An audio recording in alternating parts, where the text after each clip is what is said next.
حیات آباد کې نو سربازانو د یو کس نه 1 लाख روپۍ چې کم دي هغه پټې کړې دي. دا کم کس نه چې دا پیسې پټې کړې دي د کینسر هسپتال ته راغلی و. دا ویډیو را سره پوره ځکه وګورئ چې اکثر واقعات دلته ساده خلک راشي خریدارۍ دپاره یا هسپتال ته علاج دپاره هغې سره دا واقعات کیږي. دا عطاالرحمن نومي کس دی، دا د تیمرګرې اوسېدونکي دی. دی وایي دی د شوکت خانم هسپتال ته راغلی و. وی هلته وم وایي دغلته سره یو کس ملو شوی دی د هسپتال مخې ته. ورته یې ویلي دي چې یاره ته څه کې ده؟ ورته زه کینسر هسپتال ته راغلی یم. هغه ورته ویلي چې راځه دلته یو NGO ده او هلته هغوی یو فارم جوړوي او بیا 50 लाख روپو پورې به ستا علاج فری کېږي. دی وایي زه ورسره روان شوم. وایي لاره کې دغلته یو رومال پروت و.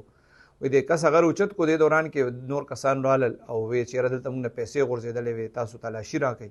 وایي دلته هم تلاشي واغېسته. وایي ما سره په رومال کې 1 लाख روپۍ وې. وایي زما رومال هم واغېسته. وایي ما ته یې واپس کړو. هغه رومال یې وکته، پیسې مو وکتې او بیا ما ته واپس کړې. وایي ما جیب کې واچولې چې لږ شانتې یو څو سکنډه نه و تېر شوي چې ما وګورم چې یاره د رومال کې واپس هم هغه پیسې دي او که نور څه دي. وایي چې ما هغه رومال کولو کړو نو هغه پیسې ته دغه خلکو باسلې وې نو سربازانو او دې کې وله د اخبار ټوکړې چې کوم دي په دې رومال کې وله واپس بندي کړې وې. دې حوالې سره پولیس د دې ملزمانو خلاف FIR درج کړی دی او د هغې تلاشي شروع کړی دی.